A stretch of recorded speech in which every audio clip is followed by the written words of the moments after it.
여러분, 제가 이제 데살로니가전서 제가 예전에 작년인가요?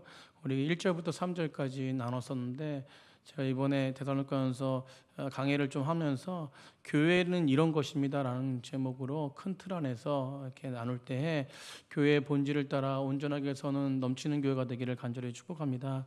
특별히 40주년이기 때문에 40주년 안에서 우리가 지금까지 행했던 하나님의 은혜, 앞으로 행하실 교회를 통해서 하나님의 은혜를 행하실 그런 큰 은혜를 또 비전을 또 갖고 나아가기 위해서 교회란 무엇인가, 교회는 이런 것입니다라는 것으로 말씀을 전하는데, 데살로니가전서를 통해서 하나님의 놀라우신 은혜가 우리 교회에게 임하길 간절히 축복합니다.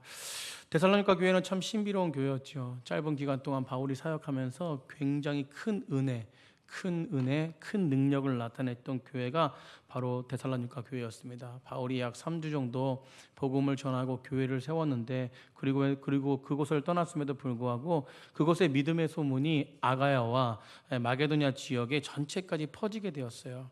어떻게 데살로니가 교회는 그 짧은 그런 기간 속에서 강력한 신앙의 열매를 맺을 수 있었을까? 그거는 무엇입니까? 열매에 집중한 게 아니라 뿌리에 집중했습니다. 그러니까 본질에 집중했다는 것이에요. 뭐에 집중했다고요? 본질. 여러분, 우리가 시편 1편을 보면요, 우리가 제가 말씀도 많이 전했지만 시냇가에 심은 나무라고 해요. 이것은 시냇가에 심겨진 나무라는 것인데, 사막에 메말라 있는 그 나무를 어떤 사람이 죽어가던 나무를 보는데 그 나무를 누가 옮겨서 시냇가에 심은 것이에요. 그러니까 이 나무의 운명이 죽음의 운명에서 생명의 운명으로 바뀌어 버렸어요. 아멘. 그러니까 이 나무가 시냇가에 심어버리니까 시절을 따라서 뭘 맺어요? 열매를 맺고 잎사귀가 맺혀지고 그 모든 하는 일이 형통하게 된 것입니다. 사랑하는 성도님들, 이게 우리인 줄 믿습니다. 죽어갈 수밖에 없는 메마른 우리 죄인들이 하나님의 예수 그리스도의 십자가의 은혜로 시냇가에 심겨지니까 열매가 우리를 통해서 풍성하게 맺혀지는 거예요. 여러분, 우리가 좀 잘나서 맺혀지는 게 아니라 하나님의 은혜로 말미암아 맺혀지는 것임을 믿으시기 바랍니다. 여러분, 그렇게 나무가 바뀐 것이 무엇입니까? 뿌리와 장소가, 위치가 바뀌어지니까 이 나무와 운명과 인생이 바꾸게 된 거예요. 여러분, 교회가 교회됨을 결정하는 뿌리가 있습니다. 데살로니가 교회는요, 보여주는 뿌리의 영향력이 무엇이 있었을까? 교회의 뿌리의 영향력이 무엇이 있었을까? 두 가지를 보겠는데, 첫 번째는 하나님의 사랑하심과 택하심이 있었다는 거예요. 따라보겠습니다. 하나님의 사랑하심과 택하심이 있었다. 아멘. 데살로니가 교회는요, 세 가지 명백한 신앙의 열매가 있었어요. 그것이 무엇이냐면, 이 과거를 한번 생각해 보세요. 말씀을 한번 생각해 보십시오. 믿음의 역사, 사랑의 수고, 소망의 인내가 있었어요. 믿음으로 행해지는 삶이 있었고, 사랑으로 행해지는 수고가 있었고, 소망으로 바라보며 인내하는 그런 믿음 안에서 거하는 그런 확신이 있었습니다. 그런데 이런 어떤 열매가 이 데살로니가 교회에게 있었는데, 사랑하는 성도님들, 건강한 교회와 건강한 그리스도의 삶의 모습은요, 반드시 이 믿음의 역사와 사랑의 수고와 소망의 인내가 있어야 될 줄 믿습니다. 여러분, 그런데 이 열매를 가능케 한 것이 무엇이냐면 교회의 뿌리가 있어야 돼요. 뿌리가, 우리 신앙의 뿌리가 있었는데, 이런 열매를 맺기 위해서 우리 신앙의 기본 바탕이 무엇이냐? 오늘 4절에 바울은 뭐라고 말합니까? 4절 한번 보겠습니다. 4절 시작. 하나님의 사랑함을 받은 형제들아, 너희를 택하심을 아노라. 아멘. 뭐라고 말씀하고 있어요? 하나님의 사랑을 받은 자들이래요. 하나님의 사랑을 받기 위해서 너희는 택함을 받았다는 것입니다. 그러니까 사도 바울이 데살로니가 교회를 향해서 너희는 사랑받은 백성들이야, 그래서 그것을 위해서 너희는 택하심을 받았으라고 선포하고 있는 것이에요. 데살로니가 교회가 어떤 공동체였습니까? 하나님의 사랑하심을 받는, 택하심을 받는 공동체였어요. 여러분, 한 사람이 변화시키는 힘은 언제나 하나님의 사랑 안에 거했다는 확신이 있어야 돼요. 여러분, 데살로니가 교회는 어떤 교회였습니까? 원래 이방인 교회였어요. 여러분, 이방인을 섬기는 소망이 없는 교회였습니다. 소망이 없는 사람들이었어요. 그런데 어느 날 무엇이요? 그들이 복음을 듣고, 이 복음을 듣고 세상에서 가장 중요한 진리 하나를 깨닫는데, 그 복음 가운데 무엇입니까? 하나님이 나를 사랑하신다는 진리였어요. 아멘. 여러분, 하나님의 사랑하심을 믿습니까? 그 사랑 얼마나 아름다운지, 그 사랑 얼마나 날 두렵게 하는지, 그 사랑 얼마나 크고 놀라운지를, 그 사랑 얼마나 나를 감격하게 하는지. 아멘. 사랑하는 성도님들, 저의 인생을 바꿨던 것이 무엇이었냐면, 한 가지 뽑으라면요, 가장 중요한 것이 뭐였냐면 하나님이 나를 사랑하시는구나 확신이었어요. 제가 만약에 하나님의 사랑을 확신하지 못했다면 저는 이 자리에 서지 못했었고 제 인생이 어떻게 될까 상상을 못합니다. 여러분, 설교 속에서 제가 많은 이야기를 했지만, 여러분, 저는 어렸을 때 열등감과 비전도 없고 두려움에 대한 염려뿐이었어요. 여러분, 무엇보다도 보수적인 신앙 안에서, 그 틀 안에서, 종교적인 신앙 안에서 늘 뭐냐면 제 인생은 죄책감에 눌렸습니다. 뭘 해도 죄책감이에요. 하나님을 생각할 때마다 이 죄책감은 떨쳐버릴 수가 없었어요. 자유함이 없었습니다. 평강이 없었어요. 여러분, 더 목사 아들이기 때문에, 목사 자녀였기 때문에 그 테두리 안에서 정말 울타리를 벗어나고 싶어도 벗어날 수 없는 어떤 운명적인, 그러면서 정말 하나님을 떠나고 싶었지만 떠날 수 없는 제 운명의 삶에 늘 불평하고 원망했습니다. 나는 왜 이렇게 살아야 되나? 더 나아가서 제가 그런 가운데 거할 수 있을 수밖에 없었던 것은 믿음의 사람들의 모습을 보면서 실망했어요. 왜 저분들은 저러지? 왜 저분들은 우리 아버님, 어머님이 굉장히 희생하고 헌신하는데 왜 저렇게? 여러분, 그래서 저희 안에는 한 가지 소망밖에 없었어요. 하나님, 그렇다면 그렇습니다. 좋습니다. 뭐 사람이 저렇든 이렇든 제가 이렇든 한 가지 확신만 보여주세요. 그게 뭐였냐면 저에게 돈다발을 보내주십시오. 하나님이 살아계시다면, 하나님의 사랑하는 목사의 자녀인데 저를 좀 잘되게 해가지고 저를 통해서 좀 교회도 짓고, 우리 아버지 좀 목사 아들이니까 우리 아들이 이렇게 믿음으로 살아가니까 이런 떵떵거리면서 좀 이렇게 살게끔 해달라고. 오로지 눈높이는 세상 가운데 살아요. 여러분, 그런데요, 그런 제가 하나님의 사랑이 확신으로 다가오니까 그날부터 완전히 세상이 달라지기 시작했어요. 여러분, 어떤 돈 많이 벌고 이런 게 아니라 하나님의 사랑 가운데 거하니까 이제는 무엇이요? 하나님 이 사랑을 온전하게 전할 수 있는 사람이 되게 했어요. 아멘.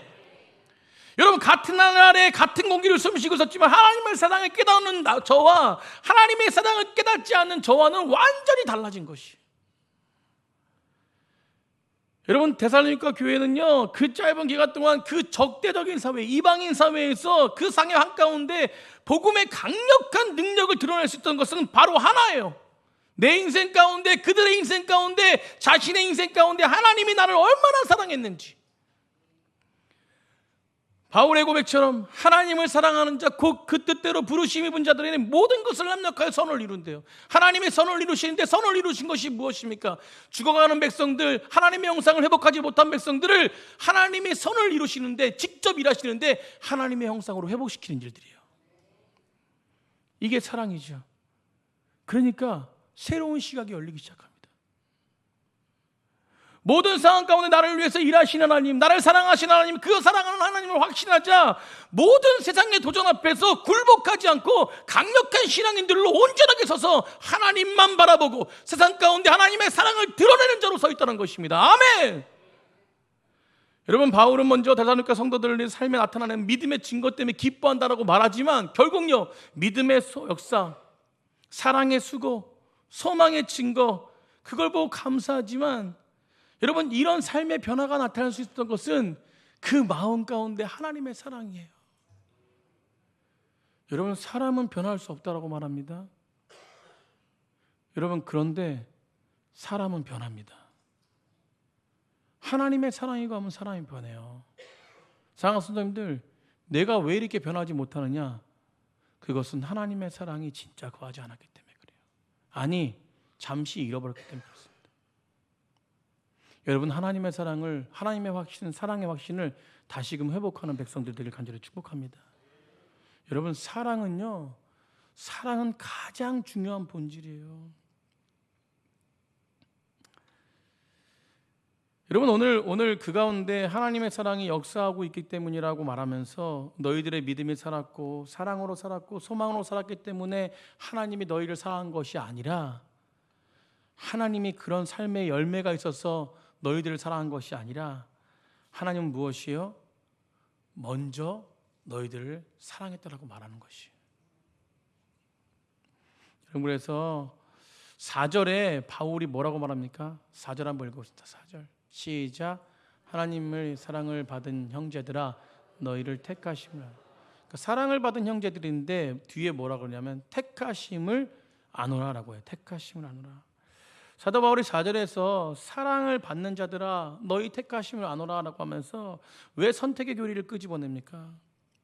하나님의 사랑에 대한 성경에서 사랑하는 성도님들 성경에서 하나님의 예정과 선택의 교리를 말할 때 그 목적은 언제나 한 가지였어요.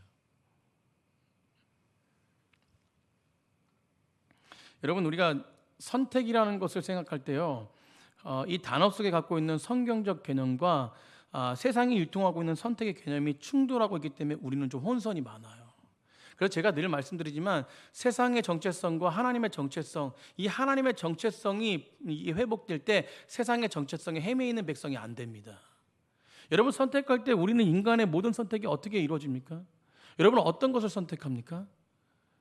여러분 배우자를 선택하거나 직업을 선택하거나 교회를 선택하거나 심지어 편의점에 가서 생수를 하나 선택해도 선택하는 대상을 바라보면서 우리가 어떤 걸 선택합니까?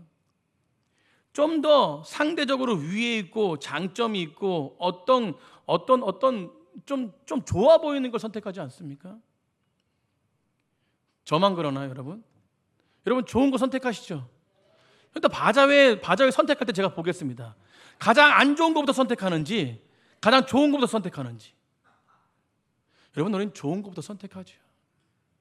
그러나 성경은 하나님의 선택을 말할 때 성경은요 정반대의 개념이라는 거예요.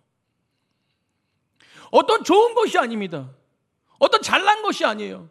너희들이 이렇게 했기 때문에 내가 너희를 사랑함으로 선택한 것이다, 이런 선택이 아니라는 것이에요. 에베소서 1장 4절에 곧 창세전에 그리스도 안에서 우리를 택하사 우리로 사랑 안에서 그의 앞에 거룩하고 흠없게 하시려고. 여러분 언제 선택하실 때 우리를요? 창세전에 그리스도 안에서 우리를 택하셨대요. 아멘. 여러분 우리를 언제 선택하냐면 창세전에 이 세계가 존재하기도 이전에 어머니 뱃속에 있기도 전에 하나님이 여러분과 저희를 선택하셨어요. 아멘. 우리가 태어나서 어떤 착한 일, 어떤 탁월한 일, 어떤 하나님에 대해서 어떤 행위적인 어떤 존재로서 위대한 일을 해서 선택한 것이 아니라 창세 전부터 너희를 사랑하기 때문에 택했대요. 여러분 어떤 선택의 이유와 조건이 있는 게 아닙니다. 이게 성경의 선택이에요. 하나님이 많고 많은 사람 중에 왜 우리를 선택하셨습니까? 여러분 어떤 행위와 어떤 조건, 어떤 자격으로 인해 가지고 하는 것이 아니에요. 여러분 그래서 하나님을 위해서 정말 열심을 다하는 건 중요하지만 내가 그걸 통해서 뭘 함을 통해서 만족함을 누린다? 여러분 이건 자유가 없는 것이에요.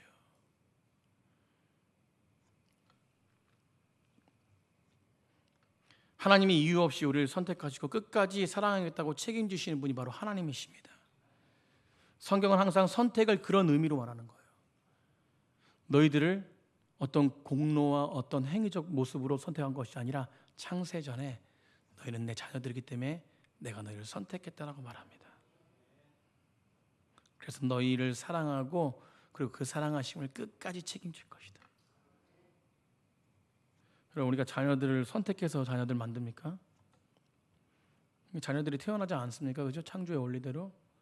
근데 그 아이들을 내가 얘 태어났다고 얘 안 해, 이제 얘 안 해. 다른 애 할 거야. 여러분 이런 선택이 아니에요. 여러분 자녀이기 때문에 끝까지 우리가 책임지지 않습니까? 아멘. 여러분 하나님도 마찬가지예요. 사랑하기 때문에 우리를 끝까지 책임지십니다.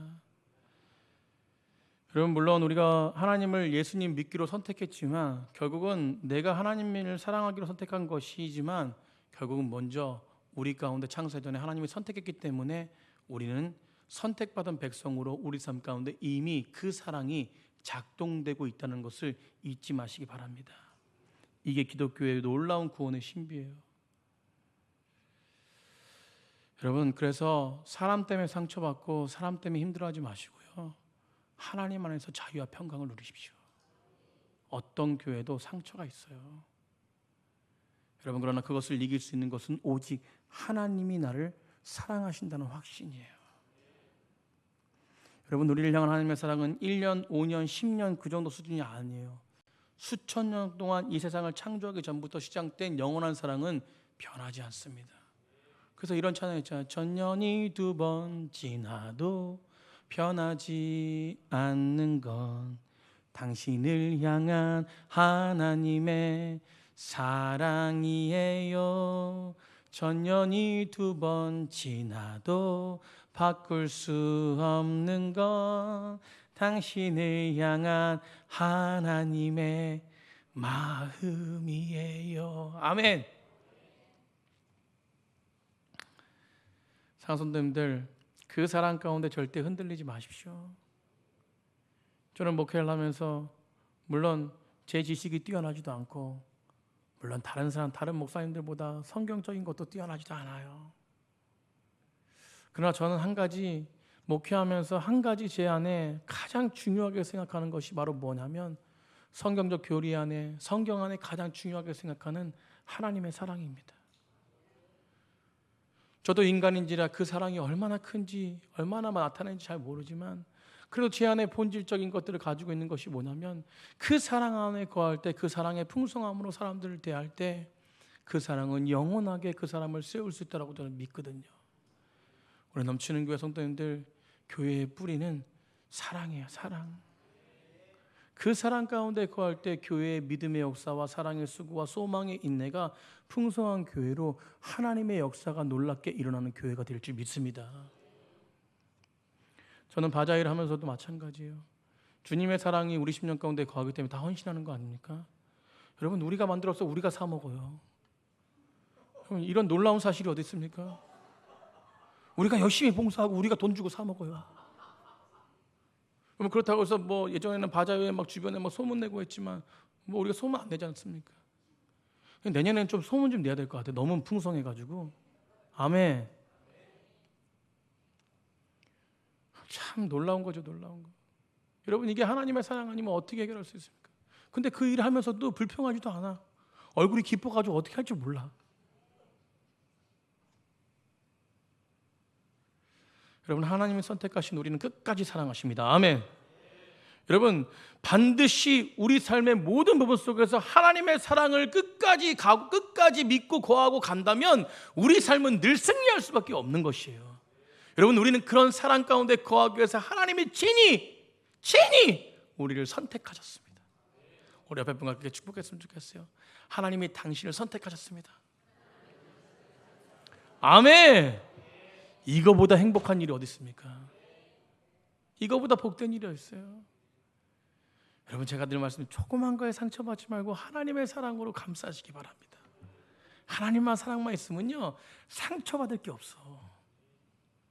여러분, 저희 넘치는 교회는 그 사랑 가운데 사랑의 풍성함을 드러내는 교회가 되기를 간절히 축복합니다. 그렇다면 데살로니가 성도님들은 어떻게 하나님의 사랑을 깨달았을까? 결론이지만 하나님의 말씀으로 사랑을 깨달았어요. 여러분, 그래서 교회는요, 말씀이 잘 전달돼야 돼요.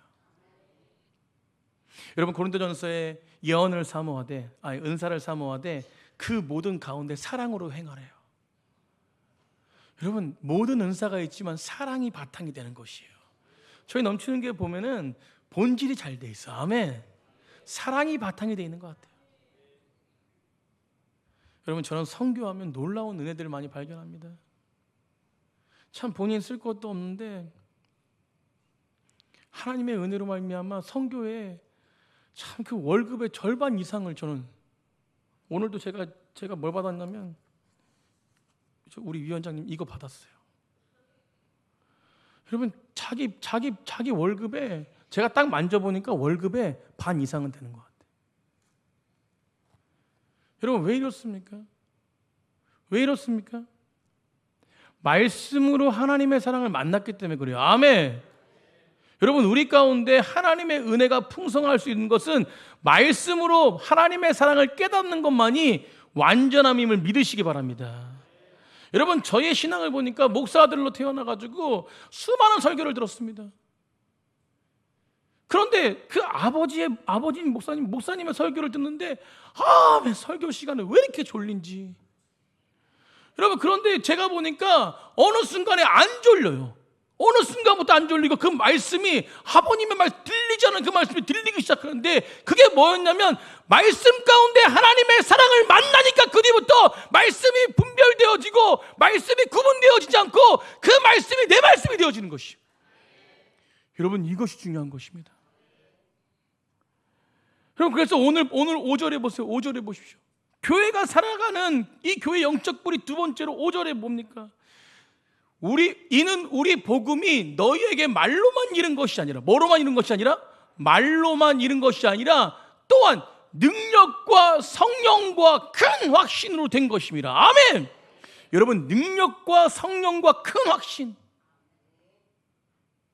여러분, 이게 은혜인 줄 믿습니다. 여러분, 이 데살로니가 교회가 강력하게 믿음의 역사와 사랑의 수고와 소망의 인내를 보여주는 강력한 그 복음의 깊이를 깨달은 그런 은혜의 백성들이 될 수 있었던 것은 그들이요 하나님의 예언의 말씀 가운데 풍성함을 누렸다는 것이에요. 여러분, 한국 교회가 살아가고 우리 교회가 살아가는 것이 바로 살 길이 바로 이 길입니다.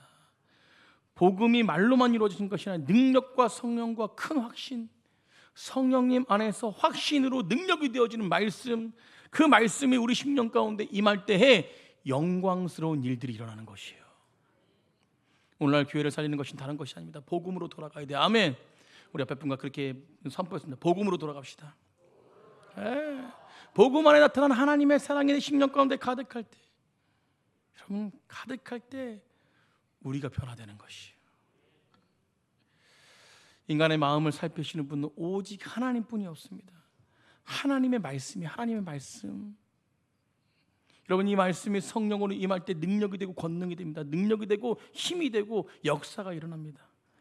여러분, 이 말씀이 구별되지 않고, 여러분, 판단되지 않고 오직 우리 안에, 우리 심령을 찔러야 돼요. 아멘. 말씀은 그래서 항상 내 마음에 찔림이 되어야 됩니다. 말씀을 구별하면 안 돼요. 저 말씀은 은혜가 되고 이 말씀은 은혜가 안 되고. 여러분, 모든 말씀이 구별 없이 우리 마음 가운데 새겨지는 말씀이 되기를 간절히 축복합니다. 여러분, 제가 변할 수 있었던 것은 하나님의 말씀이 내 심령 가운데 따뜻한 음성으로 들려지기 시작할 때부터였어요.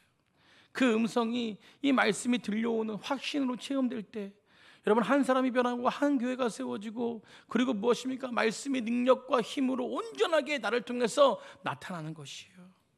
여러분, 그런 것이 무엇입니까? 돌처럼 굳어져 있는 우리 마음. 여러분, 우리는 죄가 있기 때문에 돌처럼 굳어지죠. 그러나 에스겔 말씀처럼 돌처럼 굳어져 있는 마음이 성령의 은혜로 말미암아, 성령의 물줄기로 말미암아 그것이 예언의 말씀이 회복되어질 때 그 마음이 부들부들해지는 거예요. 여러분, 복음의 능력이 이런 것인 줄 믿습니다.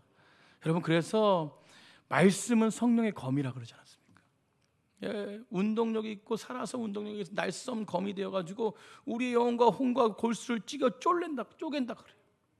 여러분, 성령의 은혜가 바로 이런 것이에요. 근데 말씀이요, 그냥 강의가 아니라, 설교가 그냥 강의가 아니라 성령의 붙들림 바 되어서 선포되어질 때에 그것이 능력이 되는 것이에요. 여러분, 그래서 제가 늘 말씀드리지만 저를 위해서, 우리 부목사님, 우리 전사님들을 위해서 기도해 주셔야 돼요. 강단 앞에 서는 사람들을 위해서 기도해 주셔야 됩니다. 제가 아까 서두에 말씀드렸지만 저는 지식이 풍성한 자가 아니에요. 그러나 저는 오직 한 가지 믿는 것이 무엇이냐면 하나님의 말씀이 성령의 붙들림 바 될 때에 능력이 있는 것이에요. 검이 되는 것입니다. 여러분, 저는 그래서 성령을 의지합니다. 여러분, 조금 준비 안 했어도, 조금 부족하더라도, 언어가 좀 부족하더라도 성령의 은혜를 간구하며 이 자리에 설 때 하나님이 분명히 이건 말씀의 검으로서 많은 심령들을 쪼개는 것이에요. 회복시키는 것이죠. 여러분, 말씀은 우리의 위선과 우리의 가식의 허물을 벗어버리는 능력이 있는 것입니다. 아멘! 내 마음에 있는 인간적인 모든 모습이 오늘 이 말씀의 성령의 검 안에 산산조각이 나서 하나님께 온전하게 굴복하고 온전하게 주의 말씀 앞에 온전하게 서는 백성들이 되어야 될 줄 믿습니다. 여러분, 그때 내 영혼이 사는 거예요. 그때 주변의 말이 안 들리는 거예요. 그때 하나님의 영광을 위해서만 달려가는 것입니다. 여러분, 그래서 저는요 고린도전서 2장 4절 5절을 항상 붙드는데, 여러분 2장 4절 5절에 보면 내 말과 내 전도함에 설득력 있는 지혜의 말로 아니하고 다만 성령의 나타나심과 능력으로 하여 너희의 믿음이 사람의 지혜로 있지 아니하고 다만 하나님의 능력에 있게 하였노라. 사람의 말로. 여러분, 제가 여러 번 말씀드렸지만 굿프리칭과 그레이트 프리칭, 어떤 게 위대한 설교인가? 좋은 설교가 위대한 설교. 좋은 설교는 우리가 다 알지만 좋은 말, 언어의 유창함, 잘 파악하고 성경 연구 잘하고, 여러분 물론 그런 게 좋은 거죠. 여러분, 그러나 위대한 설교는 무엇입니까? 위대한 설교는 이 모든 바탕 안에 하나님의 성령의 은혜가 임하는 설교가 위대한 설교예요. 여러분, 그래서 바울이 뭐라 그럽니까? 내가 그리스도의 십자가만 자랑한다.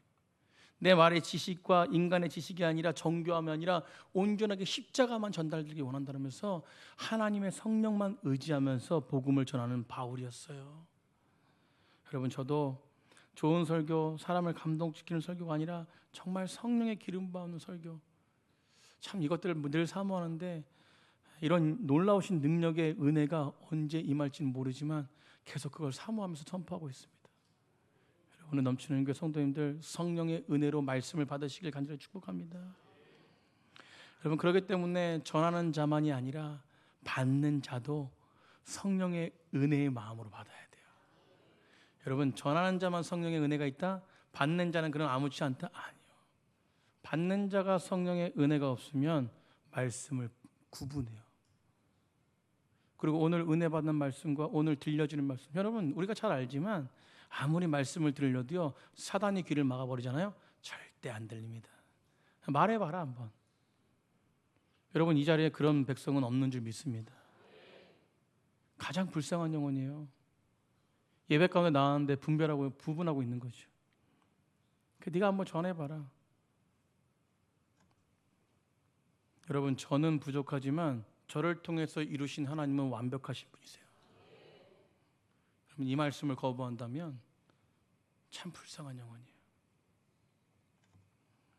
그래서 설교자만 성령에 붙들리는 것이 아니라 하나님의 말씀을 선포하는 것도 중요하지만 설교자만 붙들림 받는 것이 아니라 듣는 자가 성령에 붙들림 받아야 돼요. 그래서 오늘 6절에 뭐라고 말해요? 6절이 중요합니다. 6절 한번 읽어보겠습니다. 시작. 또 너희는 많은 환난 가운데서 성령의 기쁨으로 말미암아. 그렇죠. 많은 환난 가운데도요 성령의 기쁨으로 뭘 받았어요? 말씀을 받았어요. 그러니까 데살로니가 교회가 성령의 기쁨으로 말씀을 받았습니다. 바울은 뭐예요? 성령의 은혜로 말씀을 선포했어요. 이 데살로니가 교회도 뭐예요?